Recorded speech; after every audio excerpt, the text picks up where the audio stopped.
Coming up on Arirang News. As part of the medical reform, the South Korean government is looking to shorten continuous work shifts for trainee doctors. Also, to better address medical disruption, the government plans to allow doctors to hold double positions at emergency medical centers. South Korea's exports pulled off an on-year rebound for the 7th straight month in April, led by key export items including automobiles and semiconductors. In Melbourne, the foreign and defense ministers of South Korea and Australia held a joint meeting where the agenda ranged from addressing North Korea's security threats to Seoul partnering with AUKUS on sharing military technology.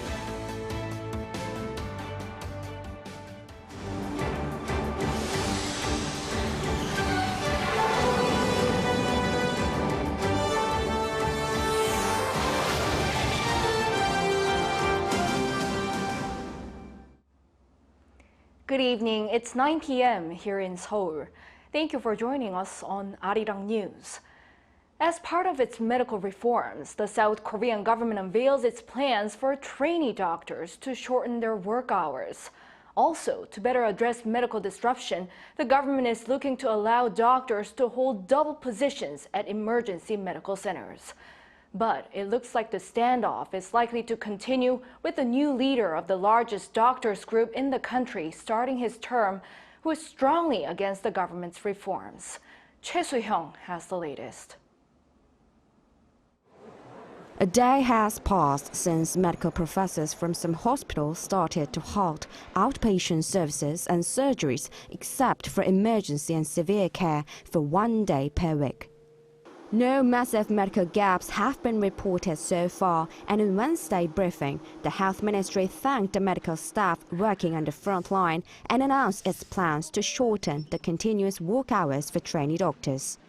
The continuous working hours of junior doctors are long when compared to developed countries. The government will start a pilot project from May to shorten the continuous working hours of junior doctors, referring to overseas cases.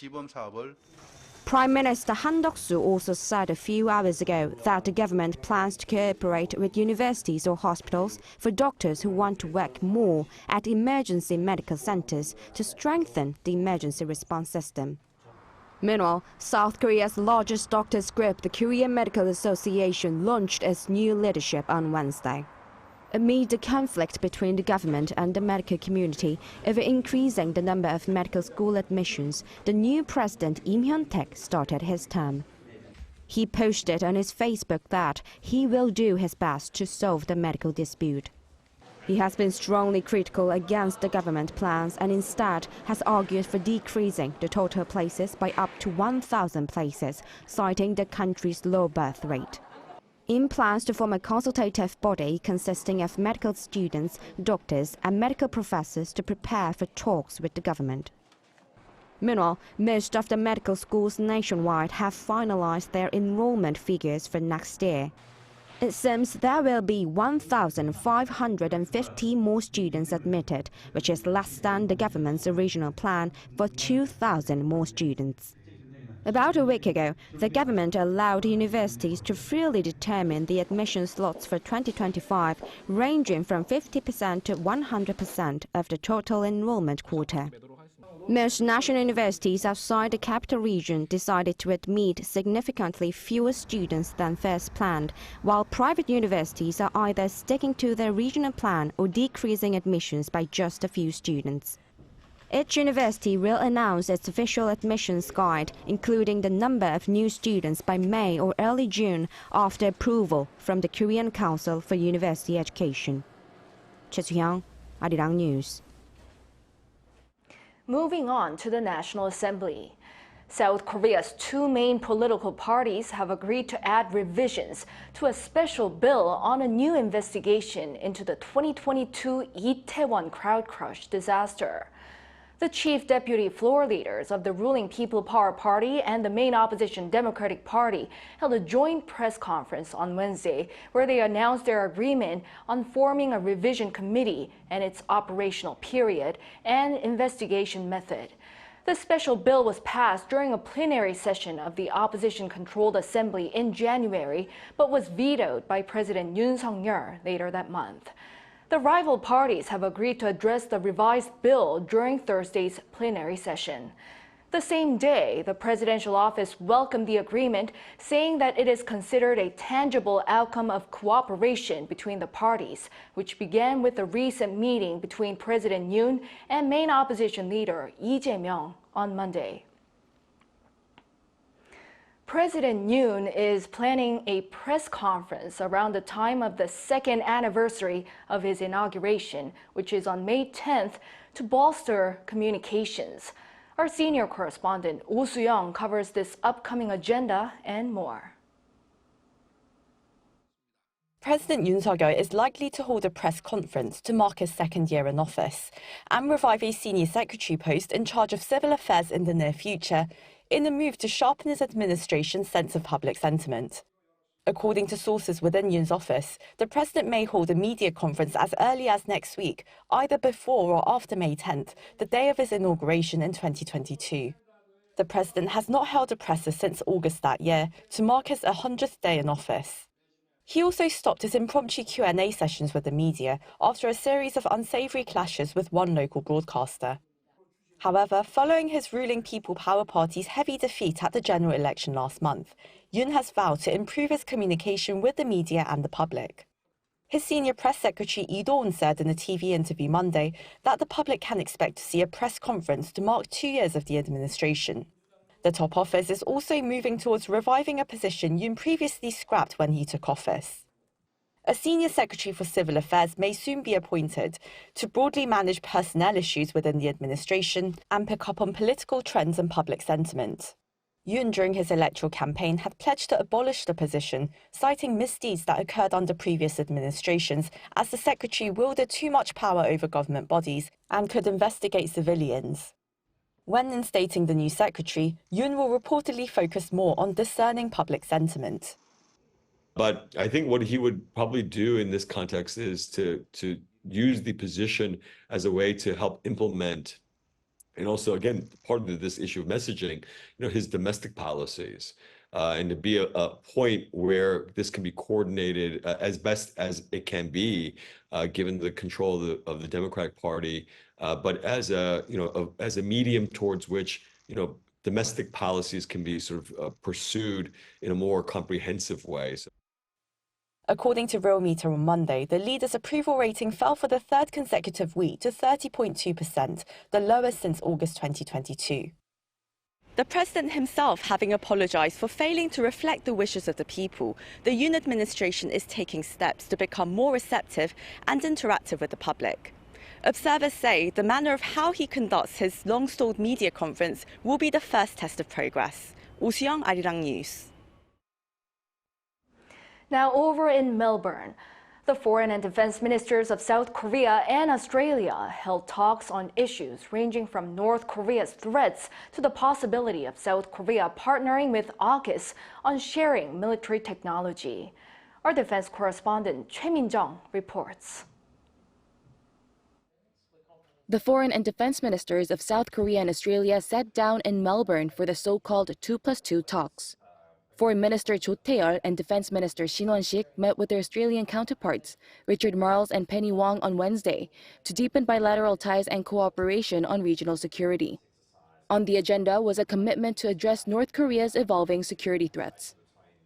We agreed to collaborate in blocking North Korea's access to funding for its illicit nuclear and missile development, and to thwart illegal activities, such as arms trading between Russia and North Korea. So I think it is important for us to continue not only to express solidarity with the Republic of Korea in the face of this aggression, but also to call out Russia's behaviour as irresponsible and destabilising. Also discussed in the meeting was the possibility of South Korea partnering with AUKUS Pillar 2.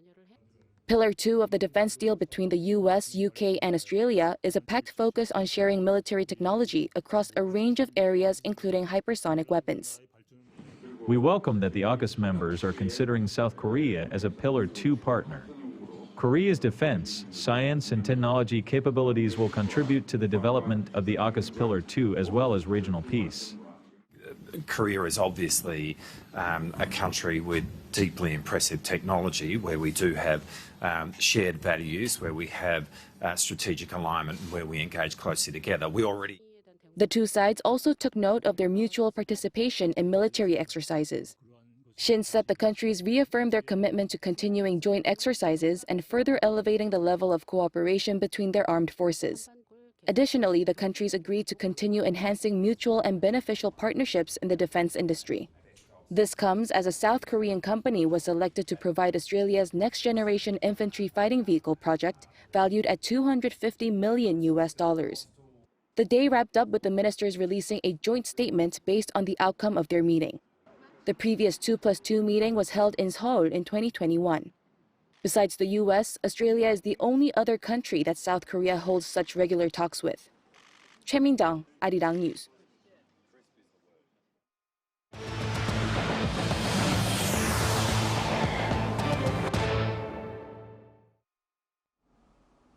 South Korea's exports pulled off an on-year increase for the 7th straight month in April, led by key export items including automobiles and semiconductors. With this, the nation logs a trade surplus for an 11th consecutive month. Our correspondent Park Gun-woo has the latest numbers. South Korea's exports saw another year-on-year increase in April, rising for the 7th straight month.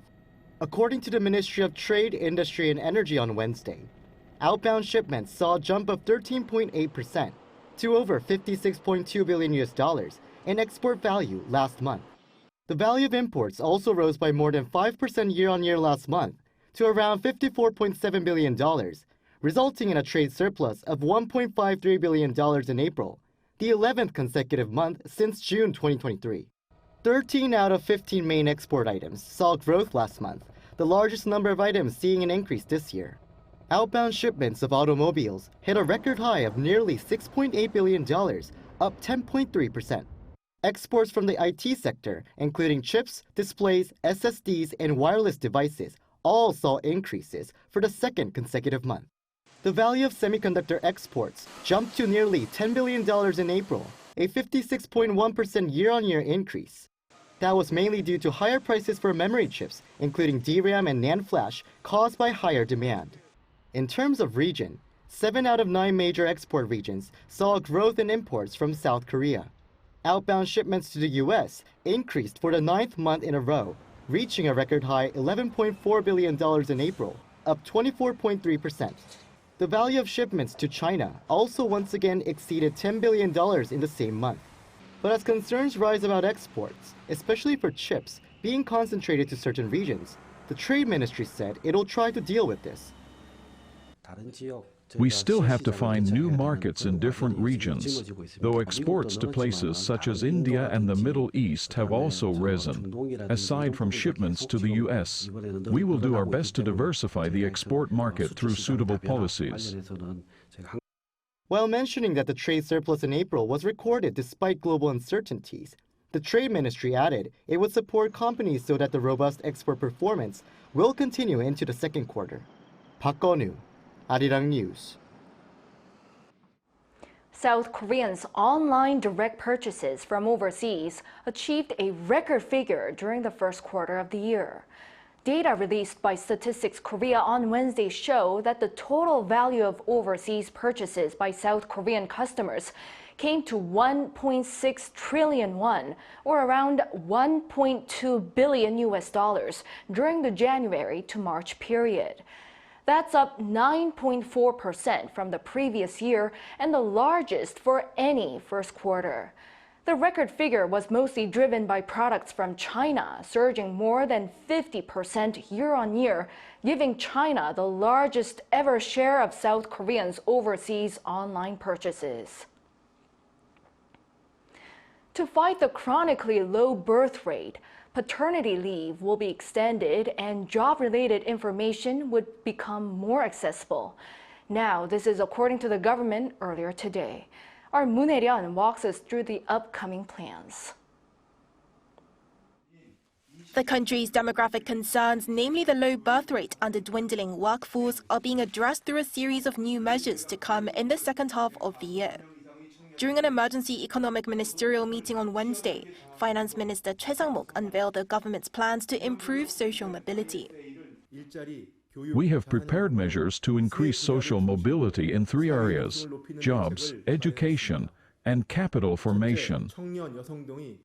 The first of the measures to be introduced aims to heighten the participation of young people and women in the workforce. In March, the number of those below the age of 30 in employment fell on year. The number of those in their 20s and 30s who said that they weren't seeking employment for no particular reason and just taking a break has been hovering around the 600,000 range since last December. As a result, the government is creating an all-care platform that aims to offer more than 1.4 million young people and those not in employment, education or training, employment-related information and linking them to jobs. Paternity leave immediately following birth will also be doubled to 20 working days in order to prevent career breaks and support re-employment for new parents, in light of a recent report from the Korea Development Institute that suggested being unable to resume economic activity after giving birth was a key reason behind the low birth rate. Data released by Statistics Korea show that South Korea's population could drop to as low as 36 million by 2072, as the country saw its lowest fertility rate last year at 0.72. As for improving education, the government will be expanding the age range for various national scholarships. A scholarship that was previously only available for middle school and high school students will now be extended to elementary school students from low-income families, while another that links students with jobs at SMEs and provides tuition fees will prioritize students with such backgrounds. Moon Hae-ryun, Arirang News. Starting today, that is May 1st, a new transportation discount option goes into effect, offering greater transit access. That being said, our An Sung-jin compares this latest option to Seoul's own public transport card. I'm standing here at Yangjae Station, where Line 3 and the Shinbundang line heading into Gyeonggi-do Province meet. I can take Line 3 using my climate card, but when I try to use the same card to transfer to the Shinbundang line, I'm unable to do so. 통과 불가 카드입니다. 다른 노선 게이트로 하차 후 이용해 주세요. On the other hand, with a new K-Pass that starts on Wednesday, I'm able to take both lines with this card. So what public transport can each card be used for, and which card is the best for customers? Seoul City's climate card has proved to be a hit, with 1 million sold in 70 days up till the beginning of April, exceeding the target of 500,000. This unlimited transport card, which also includes public bikes for the price of 65,000 won, or around $50, is geared toward users of buses and subways in Seoul. But starting Wednesday, there's another public transport discount card, the K-Pass. The biggest difference is that this can be used nationwide, and if used at least 15 times a month, there's a partial reimbursement of travel costs. People between the ages of 19 and 39 can receive 30% cashback and 53% for users in the lower income bracket. The rest will get 20% off for using public transport up to 60 times a month. This discount program covers intercity buses and subways and is especially useful for those who commute to Seoul from areas just outside the capital. This comes amid efforts from the government to expand transport benefits to more regions. As fees for public transport continue to climb, and with this card paying back at least 20%, it will relieve the pressure on commuters. Also, when it comes to carbon neutrality, these benefits will lead to more people using public transport. With different public transport cards to choose from, one expert suggests that now customers can select one based on their specific needs.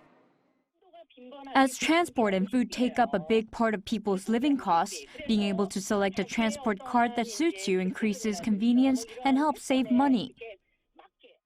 A majority of the country's cities and provinces are already part of the project. But the government has pledged to continue talks with the remaining 40 municipal governments that are not a part of it at the moment. An Sung-jin, Arirang News. Also on the local front, the capital city's annual festival, Seoul Festa 2024, kicked off on this Wednesday, running for 6 days. As our Yoon reports, visitors can explore the city's diverse charms through a variety of engaging experiences. Seoul Festa 2024 is here. Presented by the Seoul City Government, the third edition of the city's Spring Festival features experience events in popular locations such as Seoul Plaza, Gwanghwamun Square, and Myeongdong. Until last year, Seoul Festa mostly featured concert-style programs centered around K-pop. This year, we've integrated a range of elements such as fashion, beauty, K-pop art, and more to create an exciting and diverse festival for everyone to enjoy, both locals and tourists. Seoul Plaza kicks off the first day of the festival with a K-pop concert, while Gwanghwamun Square turned into a playground where visitors can experience the city's culture, fashion, beauty, cuisine, and more. At the food zone, visitors enjoyed Korea's street snacks and desserts. It's really good, very savory, but we like Korean food. At the culture zone, visitors can create their own Korean name. They gave you a Korean name. It was for a fun purpose. For purpose. Yeah, it was really cool. It was really fun. Funny, so. It was really, and they gave us like that name, Jinji Chong and Sayo. It was fun. Many more artistic activities are stationed at the culture zone, such as writing Korean calligraphy and drawing Seoul City. And those with a competitive edge can play takji, one of Korea's traditional games. The game is played using folded paper squares. Players take turns flicking their takji to flip over those of their opponents. Another popular zone is focused on K-beauty. Here at the beauty zone, you can try out K-beauty styling for hair, makeup, and nails. Also, don't miss the chance to capture your Seoul Festa moments with a glamorous photo shoot. There are also K-pop challenges and tours of different spots in Seoul. This includes Korean barbecue parties in Noil Park with beautiful views of the Hangang River. The event runs until next Monday, with more details on the festival's official website. Yoon, Arirang News. Amid the escalating dispute between South Korean entertainment company HYBE and the CEO of its subsidiary label, Adore, the girl group at the center of the dispute, New Jeans, is closing in on 20 million views on YouTube for the music video Bubblegum. As of 5 p.m. on Wednesday, the video released last Saturday had surpassed 18.4 million views on YouTube. This song will be included on the group's new single album, How Sweet, set to come out on May 24th.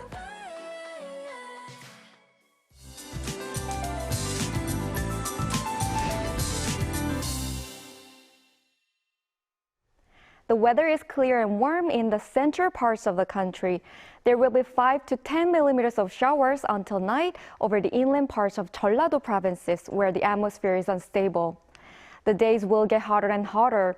Today's daytime temperature in Seoul rose up to 24 degrees Celsius, which is about 3 degrees higher than at the same time last year. Early heat will return when it rises to 28 degrees on Friday and close to 30 on Saturday. However, the daily temperature difference is still huge. Make sure to wear a jacket for the morning and evening. Tomorrow, Seoul will start off at 12 degrees. Many places will see under 10 degrees in the morning. Highs will move up to 25 in Seoul and Daejeon, Busan 20 degrees. It will get hotter towards the end of the week. It is expected to rain nationwide from the afternoon of Children's Day on Monday until Tuesday. That's all for Korea. Here are the weather conditions around the world.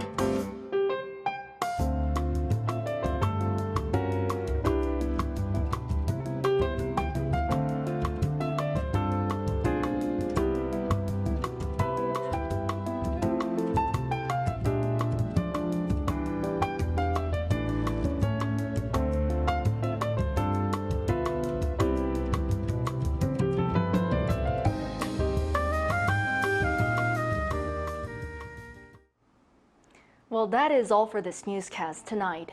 Thank you for watching. We'll be back at the latest Updates tomorrow at 9 a.m. with New Day at Arirang. Good night.